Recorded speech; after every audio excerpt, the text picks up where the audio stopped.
lights on the airways hum. Hear the tales of where they're from. Stories whispered, not in lies. Jobs they held through changing times. Welcome back to Amplify Your Signal, where we share the real stories of job seekers beyond the resume. In each episode, we explore the human side of career transitions, the challenges, lessons, and insights that don't fit in a LinkedIn headline. Today's guest is someone that I've known for years, John Hudson. He's an HR leader with over 20 years of experience, a champion for people-first workplaces, and someone navigating his own career transition with honesty and grace. John, welcome to the show. For those who haven't met you yet, introduce yourself in your own words. My own words. Well, you got the resume out. I'd probably put 20 plus. I guess it's the 25 plus. You never realize that if you start adding that up. How long I've been doing this? I'm in the Chicagoland area, northern suburb of Chicago. Been a Midwestern person. I've been here for 26 or 7 years. 2 kids. I can't say kids anymore because they're, I guess, adults legally, bound to be college. And I never thought I'd say this, 2 cats, because I was always a dog person. Next thing you know, we've got the dog went away and passed away, and the cats are now rural roost. So that's me. I'm HR guy and in transition, as they say. Yeah, as they say. And obviously, I'm a certified cat mom. So I haven't gone full-blown cat dad, but yes, it's a new experience for me. Well, and I stole this mug from Emma, and she likes to tell me every time I'm holding it that it's not mine. So she's not here right now, so I can use it. It's yours. It's yours. So before we dig into heavy stuff, what's a recent moment outside of work that brought you a sense of joy or groundedness? I think we talked a little bit about this a few weeks ago. Simple thing, I was at the Windy City Music Festival here in Chicago. So for those that aren't familiar, it's a 4-day country music festival, barbecue, beer, and music. And I think 3 things that, if you talk about bringing me joy or keeping me grounded, and it wasn't so much the music. Yes, it was fantastic. I could only go 2 of the 4 nights because I'm old. But also, as I mentioned, having 2 daughters, they went as well. And what used to be sort of a father-daughter experience has changed, where you're watching your young adults, the oldest obviously has more independence, but the youngest going to college now of, hey, Dad, you're not here, that Right. type of thing. But it also is that sense of, holy cow, they've done it, they're navigating. I know it sounds weird, but they're navigating transportation, because there were 2 nights that they went that I didn't. Yeah, it's just, there's something about, regardless of the genre, live music, watching these professionals in a craft, as we talk about, the nerdy HR part of it, if you're watching someone perform and do their job, it's just fascinating to me. And I just get, caught up in that moment, and it's just like, whoa, this, kind of puts a little bit of work, kind of suspends that. And yeah, so I just love an atmosphere like that. And again, I don't care what the venue is. I don't care what the genre is of music. I love experiencing that and watching performers and entertainment, and just watching professionals do their job. And it's just so it was a good grounded moment a couple weeks ago. It's hot. It was a little bit of weather. We had to experience some good old Midwest thunderstorms and lightning storms and evacuations, but wouldn't be a summer festival in Chicago without. Right. There is definitely something about live music that it definitely does ground you, right? And I know that you and I both have the privilege to have the memories of taking our girls to Taylor Swift, and did not expect it. I mean, I had taken Emma to Reputation. That was her first concert ever. And so I took her to that at Ohio Stadium. And so then when she came back for Eras, it was in the Bengals stadium. It was at Paycor Stadium. And Yeah. so I have a photo of her because I took a picture of her face when Taylor came out at Rep. And Yeah. then I have the same photo of her when Taylor came out at Eras, and I have them side by side. And I mean, I'll never forget that moment, right? Like Yeah. there's something about those moments that are just priceless. So just full disclosure, you were fortunate to go to Eras. I did not. They did. It was They got so tickets and you didn't go. That's right.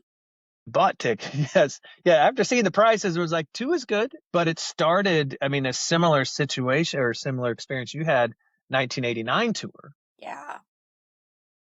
was at Soldier Field. Yeah. So going with them, I mean, that time, I think they were 12 and 9. Yeah. And here I went into, okay, Taylor Swift, it's going to be a bunch of parents and teenagers. I was blown away Yeah. at the entertainment, the production value, seeing, and I learned because I had some coworkers a little younger than me, but they were in their 20s and 30s and all at the show, and they're like, John, we grew up with her. Yeah. And I was like, okay, but to watch that experience, but I had a moment. Taylor was out. She went out with either the piano or the guitar, and she was doing a nice, a talk basically to the audience. And my daughters were just mesmerized, and Mm-hmm. and I saw that, and I was like, this is something special. And then, yeah, when Reputation went around, I was like, okay, we're going. And Going for then sure. Yeah. then I got booted for one of their friends, and then Eras comes around, and I'm like, I kind of want to go. Yeah. So I'm watching their live stream when they watch it on TikTok. I was like, oh, what are you guys watching there? What's the Yeah. secret song? What's the Yeah. Yes. What's the surprise song tonight? We had a whole thing. Yes. Yeah, it's yeah, but Yeah. Yeah. So you shared something that was really striking when we were chatting before. Even people that you've had to lay off have reached back out to you and said, you treated me like a person. And I yeah, know how rare that can be in HR when you're in a situation like that. But I also know how that is just the most important compliment that you could get, right? Is that you made yeah. an impact with me. What does that tell you about your approach to leadership and the legacy that you've built over the years? Yeah, it's a tough one. And I learned it early on. I mean, my first gig as a generalist, whatever that what I thought that was, I was coming from a recruiter and took this role because we were starting a new business in the dot-com boom, and they were like, hey, we need a recruiter that can build some culture and have fun. And I was like, great. 3 months later, we're in a 400-person layoff. And I remember um, we would have the conversations, and then we would take the individuals to meet with an EAP rep on site. Halfway through, one of the EAP reps looked at me and said, are you okay? I must have been green. I mean, I just remember that experience of talking to people who had worked there longer than I was alive. I mean, I was 27 years old. Here are people at 30 years old, and watching the range of emotions of one person gave me a hug because she was ready for retirement, and this particular company had a fantastic package, and she was like, thank you. One I thought was going to literally reach across the table and strangle me. Two, watching the anxiety in the moment of, and you could almost see the thought process of, oh my gosh, what am I going to do? Here you are, you're young, you have your script, and you're supposed to follow the script. And I need to go through all these talking points. And it started to just, as you go through it a lot, right? Really understand, what is that other person feeling?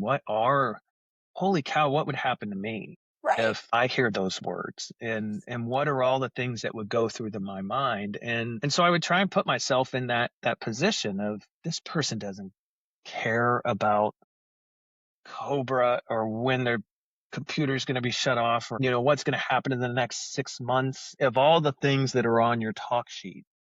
So I just kind of kept that in mind and would skip a lot of that and just say, hey, you're going through a lot. I've got your email address. Let's schedule time later. But I think before that, I believe HR people can be friends at work and can have meaningful relationships at work. And if it's buck the trend of, oh, don't be friends. I'm like, come on, you understand your role. I'm an HR person. You all know, here's what I do. You're in finance. This is what you do. Okay. You're in sales. And we understood that and we respected everybody's role, but that didn't get in the way of the relationships that I built and how I approach my job as an HR person. So, I guess from a legacy standpoint, I'm still working now. And, I've done a lot. I've made a ton of mistakes and probably made impacts or decisions for people that they don't ever want to see me again. I get it. But I feel that I think I have an empathetic in my work. Let's be clear, it's in how I treat people in their situations that it is weird. It was weird at first of, hey, John, you impacted my role, but I appreciate how you treated me. I appreciate how you handled the situation.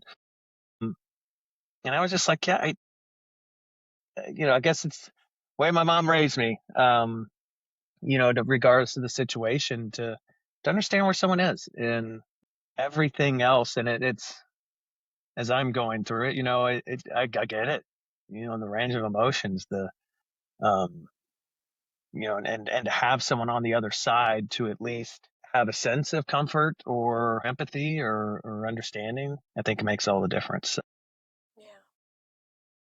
Yeah, I agree. And I think that your people first approach is what makes your story so powerful as you navigate what's next. And we both have, right? We've been in leadership for decades. And so now navigating your own career transition, what are you noticing? Especially we've carried a lot for the past few years. Like what are you noticing out there on the landscape?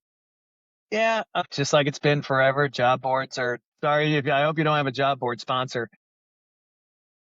I do not have a job board sponsor.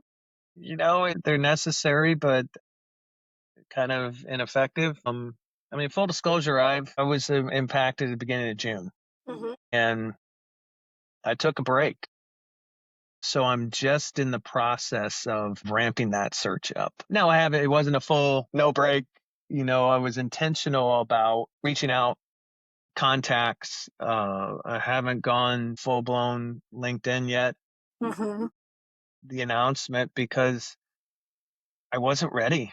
Yeah. I mentally was not ready and it took me a while to process um, a lot of things. Yeah. Of I've been to the dark place of why me, Mhm. um, screw you, it's unfair, but then have come out with a little, through some reflection and time with some gratitude. Oh, I did a lot there. I made impacts. I built some things. My right, wrong, or indifferent, my fingerprints are all over a certain part of that organization that when I joined wasn't there, that is now flourishing. And you got your imposter syndrome of, I didn't, did I do that? And I did. And I think it took me a while though to get that confidence, to get that narrative, but also to get back into it. I went to an HR net, when I was notified 8 days later, there was a HR networking event and I left halfway through. It was, I wasn't ready. I couldn't say the words. I got laid off and I'm looking for a job. Yeah. I didn't know how to explain when someone said, hey, what do you do? Right. I didn't know. And I walked out. Yeah. I got my free drink and walked around the city. It was in Chicago. And I was like, so it Yeah. was, I had to get in that right mindset. I was processing a lot of personal stuff. that happened in the past 8, 9 months and that I hadn't worked through. Uh-huh. And just the, 25 plus years of heads down corporate HR work that I needed to kind of figure out. Yeah, I think the short-sighted thing for me would have been day I got the message, jump right out there. I'm looking for work and jump right into, Right. if I were fortunate enough, into the next thing. And I think I would have done that employer a disservice because you understand the burnout, Yes. but you don't feel that's the thing about burnout. And when you're dealing with professional and personal things of, you don't know it when you're in it. Yeah. And you're like, oh, I'm fine. I'm dealing with this. It's no big deal. Yes. Let's go for a run and it'll be fine. Or I'll just get through this week or just get through that. And Yeah. it affects everything. It does. It affects your performance. You look back at, no one gives 100%. And if they do, they're lying. But was I giving my best? And sure, you think you are. Mm-hmm. But when you start to have some time to reflect on it, it's like, cow, I needed a breath. Yeah. Now I'm fortunate to, I say this now, as when this airing, have a little bit of runway, a little bit to do that. No, that's a luxury that not a lot of people have. But I was like, I had to, for my own sake, let alone everyone else around me, Yeah. figure that out. I think that, and at least for me, we have learned so long about just that hustle culture, right? And that culture of exhaustion and hustling for worth. And I am a person who will feel guilty if I don't feel like I was productive enough, Yeah, in a day. And certainly there were days that, I didn't do anything other than just curl up and rest, maybe, right? And I remember my therapist said to me, rest is productive. Because she said, what would you say to a friend of yours if they were telling you this story? What would you say?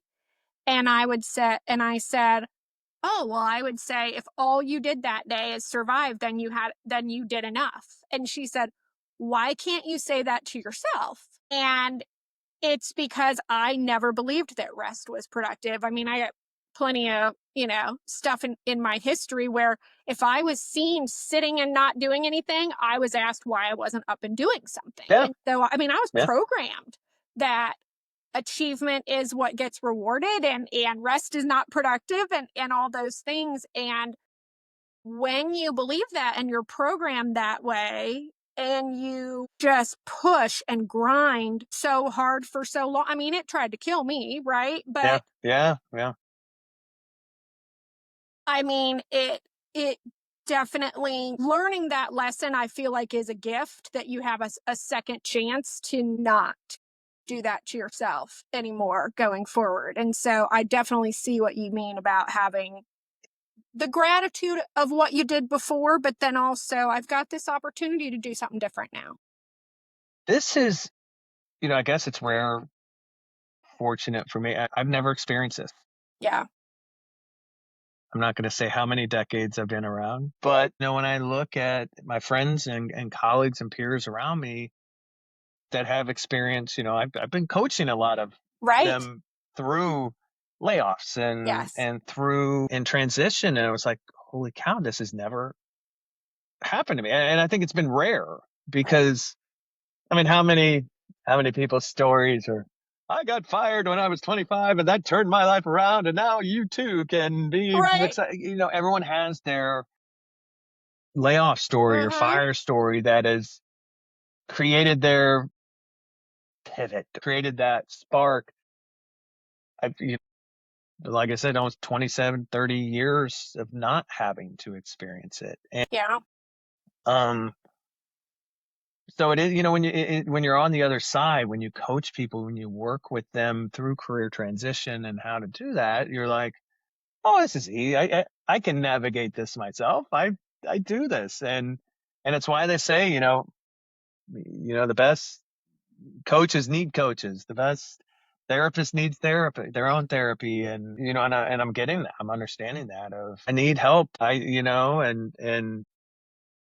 I don't listen to myself. That's the thing. We're HR people. So the cobbler's kids, we're all cobbler's kids. Right.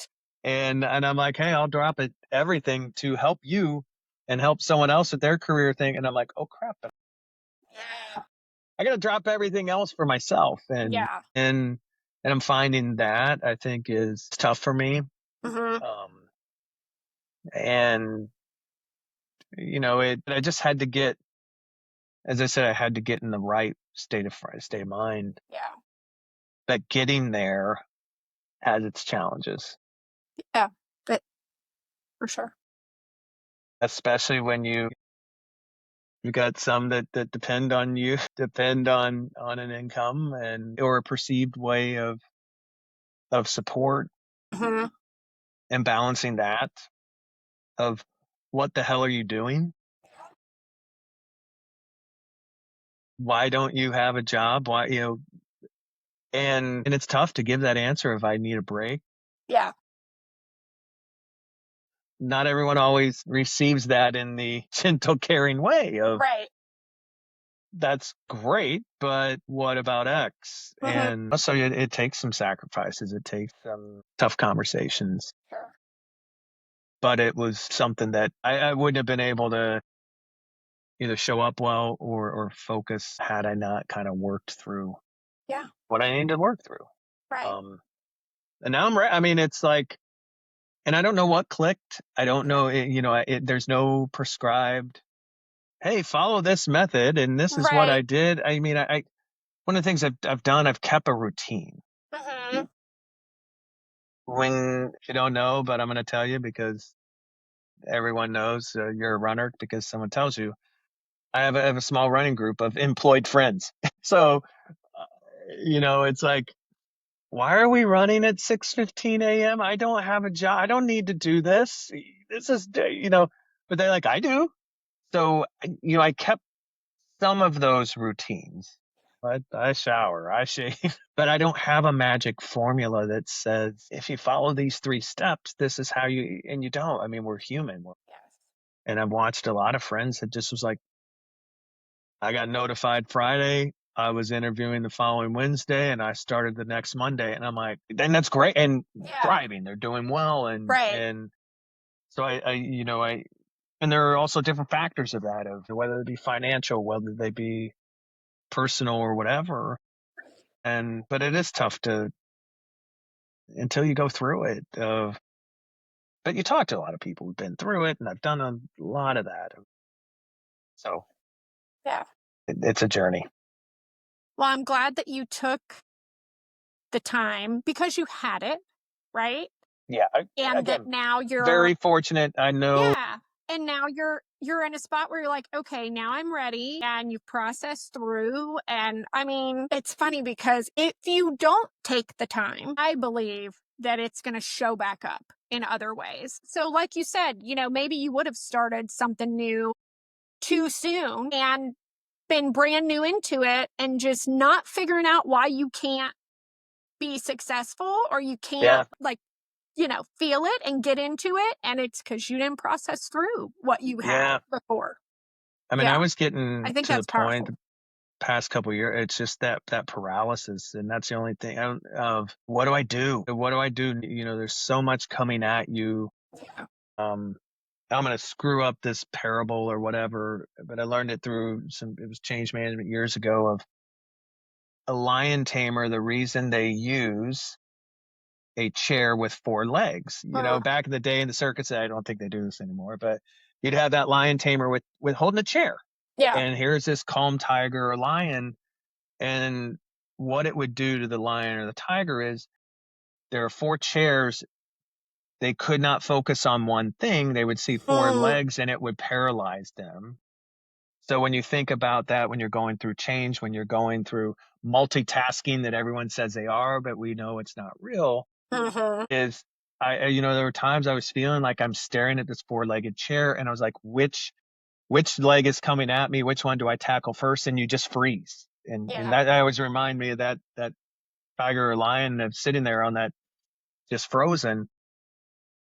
I would have carried that with me. Mhm. And it would have been unfortunate for a future employer had I, jumped right back into it, because I would have brought that there. Right. And I think it's always important when we talk, and I wrote a little bit about this. I've been trying to, without going full blown LinkedIn, write it a little bit more, get the algorithm looking at me. Yes. But it's kind of that, employers encourage people to take, if they can, look, I got a lot of feedback on that of not everybody can take 2 weeks Right. off before their next job. I get that. I get that. Right. Right. But I mean, if I'm someone hiring and you've had a job open forever, what's an extra 2 weeks of, it's like, hey, take 2 more weeks between your thing. I'll pay you for those 2 weeks not to show up. I've seen some companies do I that. was going to say there was a company that did that. Yeah.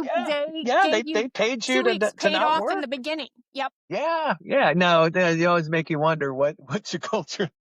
Right. What are you getting into that you need me to, but in its spirit of good intent. I mean, I love that idea Yeah. of, you know, we will start the first of the month. You got 3 weeks off and I'll pay you, and Right.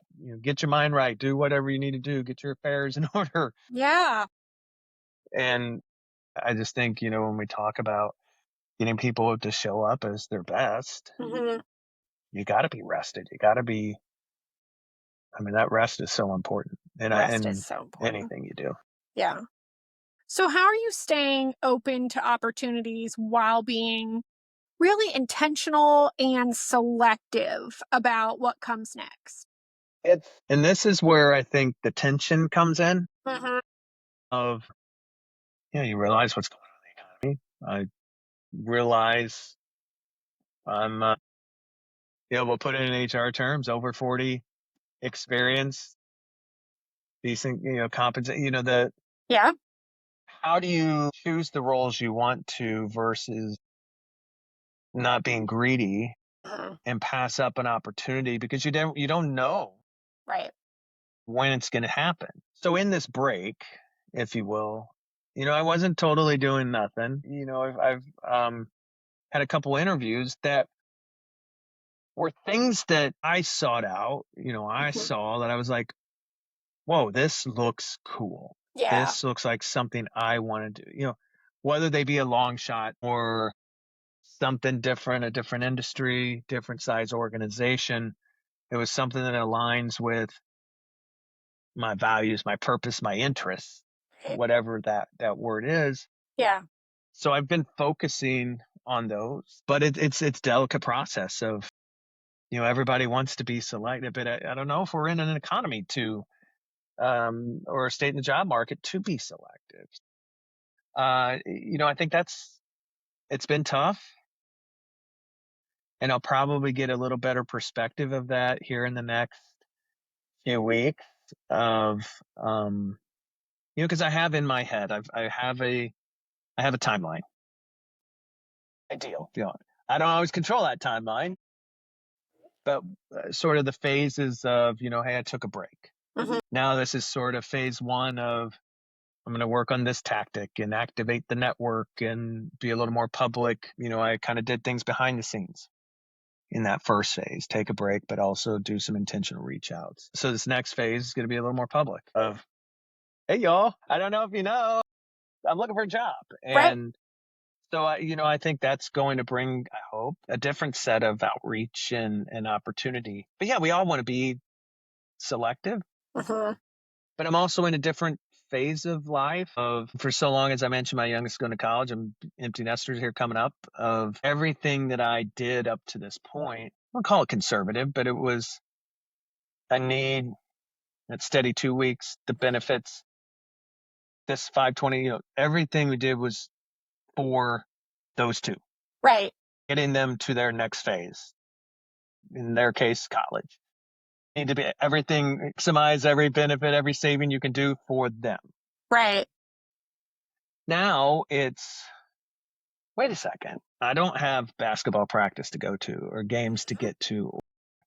That's going to be a whole other psychological thing to go. I pay Yeah. someone else to work through all of those things. Right.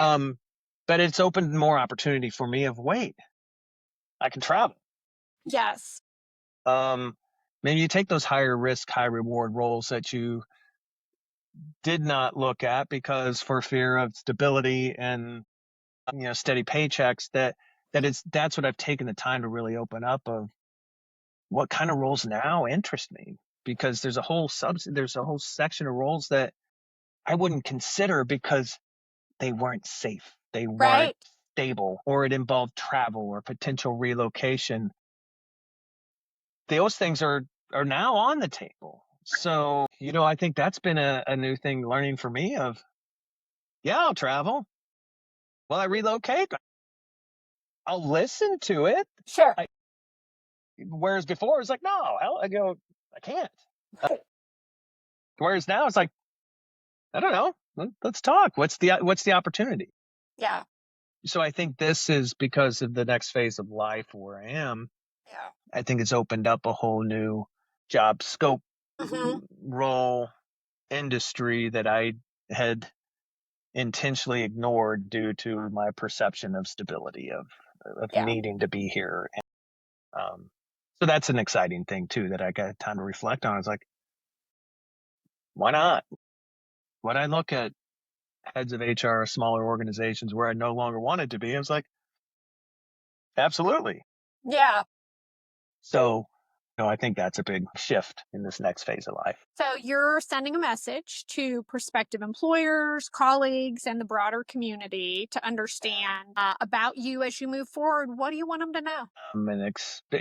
This is always the thing that you work on. I'm an HR expert. I come with a ton of knowledge of the HR space, which, I think is table stakes for anyone that's hiring.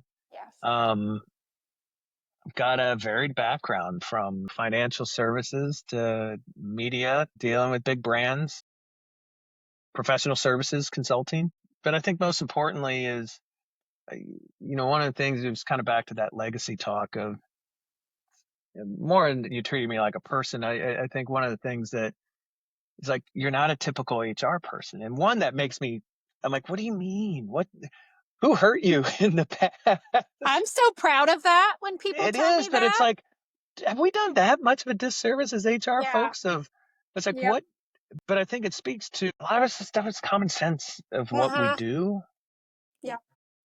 And I think we get in this situation of HR is about compliance and you got to listen to me what I do. And, I kind of just start things out of, 95% of the stuff that decisions that we're going to make together, we're going to figure out together. There's probably 5% here that from compliance, from law, that I'm going to look at you and say, look, y'all, this is just stuff you need to do. Right. I'm going to tell you, you don't have a choice. But you know what? That's 5%. I'm making stuff. But that's 5% of the decisions we are going to make together. Right. And I stress that of, we're in this together as a team. I have a role as HR, you have a role as a CFO or as a CEO, but we got wiggle room here. Mm-hmm. And we've got to understand what's right for the situation. Yes, we will be compliant, like I said, but I think what I want people to know is you're going to have a partner. You're going to have someone that's going to walk through things with you and help you make tough decisions, help you make great decisions. And I think it frees up a little bit. I think a lot of times when we walk in the room, they're like, oh crap, HR's here. Here comes the guardrails. Here comes the tightening of the belt. And I like to just kind of dispel those myths. Right. Yeah, it'd be cheesy, but what's possible here? I'm not here to offer constraints. I'm here to offer, oh wait, John, we can do that. That's like, yeah. Why would and helping them through. And, Right. I think a lot of times we're the office of no. I've never really said no. Mm-hmm. I don't want to fire this person. Okay, let's go. Have you done this? No. Okay, look. Once we do this, okay. No, Yeah. but and that's a bad, but I think a lot of that is, you look at this office and no, and some Yeah. people go in that or have that perception, but just be open. Be open to, I'm a great guy that just happens to do HR most of the time, most people. But I think how do you make decisions to move a culture forward, to provide. I think one of my main goals is how do we create an environment where everyone feels safe, Mhm. where everyone can show up and do their best and be Yeah. their best. Yeah. If you want to create an environment, I'm one that can help you shape that and create that, because culture isn't owned by an HR person or a CEO or whatever. It's in the people. Again, not cheesy, but your people create what they want it to be. But do they have the right environment? Do they have the right setting to do that? That's what I'd bring to the table. And some crafty Excel and PowerPoint and Microsoft skills. And some crafty tools along with it, right? I know Yes. Workday. I've worked with ADP. So yes, I got the technical chops for the most part. But You worked with Workday, you're hired. that's a funny thing. I know the implementation. I think it was June 30th, 2017 was our migration. I can't remember anything else, but you remember those days. So yes, we that happened, and I think I got the T-shirt still to prove it. We should all get coffee mugs. I went through a Workday implementation and I survived. Oh, we had some co-branding. It was Workday with our company logo on I the love it. side, and it's had to put that on with my sport coat walking around. It's live, y'all. Have you logged in? Yeah, it was fun. That's change management at its finest, John. You were wearing the shirt. That's right, John. What's on your shirt? Oh, Embed have it you into logged the on to? culture. Wear Yeah, it on your clothes. that's what I found too. As us as HR professionals, when you're in these HR tech tools every day, Yes. did you go and talk to the average employee? Like, what's Workday? It's like, dude, don't you? What do you mean? It's like, I've never logged on. My paycheck shows up every 2 weeks. Why do I need? I'm like, you really? Okay, we're not that important. They're sitting in Power BI. They're sitting in their own tools, and I'm sitting there like, don't you go and Workday every? How come you don't know how to change your profile? It's like, I don't even have a login. Then you start, it puts it in perspective of, oh my God, these are tools built for us and our Yeah. employees. These aren't everyday tools that we think that. Sorry again. I hope you don't have sponsored. It's a great product. I like it. But I think we get kind of believe our own hype on these tools that it's great for all employees. I'm like, 3 4 6 employees don't even. They're logging in for the first time when they have to do their mid-year reflection, and it's been they haven't logged in for 5 months, and I'm like, I mean, it's a okay, lesson to vendors, though, right? Like, yeah, are you selling to HR people? Should you be selling to managers and the end user? Because that's what matters with your system is the end user experience. And that's what we as HR people should be evaluating as well. Is doesn't matter how fun and exciting the tech is and geek out over it. It's what's that end user experience going to be like? absolutely, yeah. And what That's are you using it for? I mean, yes, that's what we're buying. it's primarily a payroll system. Right. Can I log in and see my paycheck online? You know, I got paid. Thank you. The system worked. I think when you think of the end user Yes. of, but I mean, how much interaction are you expecting your employees to have? Right. And let's be honest about it. And outside of performance review time, I don't. Why would an employee, unless they have a life event, unless they um, need a paycheck, they're getting a mortgage, a house, or whatever? Right. Honestly, I mean, this would be interesting. I'm sure there's vendors out there. How much time in a year is an employee using your HR? I mean, Nicole, you might know better than I do. 8 hours? Mhm. Is that might be a lot, because every day the average employee doesn't need to go into. Now, if you're using for time reporting and non-exempt thing and they got to log their time in, but even then, so yeah, it just all depends. I mean, those are great. The whole other podcast you could have of evaluating tech of how much truly is it. So you're a 10,000 person organization, but how many people are actually going to use this? 10 in your HR team, and Yeah. Well, and I'm a super nerd, so I'm going to go find out now because now you're making me curious about it. Because the issue always is, right? What is your end user experience? And that's a great thought, is just because we're used to being in it. I mean, one of your saved opening tabs, right? Just because you're used to being in it all day long doesn't mean that they are. And yeah. Yeah, I mean, I would look at it as I don't know. I guess I'd have to get a job as a normal employee and not an HR person to understand how much do I care about. But it's fun. We were talking about our daughters having jobs, and Yeah. that was always the first thing. Was like, hey, what's your payroll system? You're like, what are you talking about, Dad? What do you mean? I go, let me watch you. Let me see. What's the user experience there? And they're like, Yes. Dad, I could just check in my paycheck, and I actually just go to my, it's like, but aren't you excited about this That's stuff? because Like, we're no. nerds, John. That's because we're Yeah, nerds. yeah. Yeah. I did the same thing with Emma. I was like, let me see it. I want to see what it looks like from your perspective. And then see like what modules they have, right? Like what they're And paying they for, don't what's care. important for them. They go to payroll. I mean, it's like, it's Friday. Did it hit my account? He's like, can And I see that's my it. schedule? That's what I care about.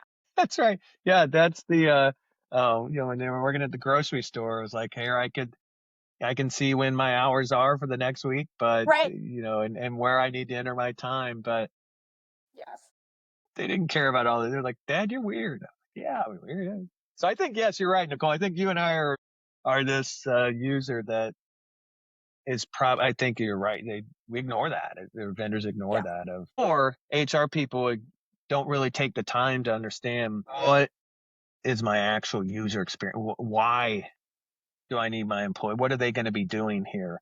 Yeah. Because you buy all this slick stuff and then just sits there dormant because they don't need it. It's like we're the ones that need to pull the reports and to pull Right. all the data and to get all that. But I want my employees out billing, my employees out doing work for their clients, and they're not sitting in Workday or AltiPro or whatever, Right. Yeah. UKG or wherever all the great ones are. So shout out to all the Just to say shout out to all those awesome softwares that y'all hiring. Yeah. that we've all used, and sounds like you need John to come work for you. So look at that there, John. I'm helping. I would be a great sounding board advisor. So yes. Well, thank you so much for sharing your story, your insights, and your heart today. Conversations like this, they remind us that while transitions can be hard, that they can also bring clarity, and then they can open new doors. Where can people find you if they're interested in learning more and connecting with you? I guess good old LinkedIn. Good old LinkedIn. I don't know. I think my address is John Hudson 1. I might be the first, or John P. Hug. I can't remember. I always have to cut and paste that when you do it. That's about, professionally where you'll find me. Yeah. I don't think anyone's interested in any dad jokes or running content for some of my social media stuff. So I'll keep that off of here, but I'm not too hard to find there either. But no, this has been great, Nicole. I mean, you make it easy for me to share that. So I appreciate it. And you're the first person I've shared this story publicly with. So thank you for getting me through it. Of course. Thank you. Thank you, everyone, for joining us. Please follow and subscribe so you can catch future episodes. And thank you for joining me as we amplify voices, elevate stories, and support one another one episode at a time. Pages blank, but hearts alive. Through their journeys, they still strive. Tales of passion, grit, and grace. Every journey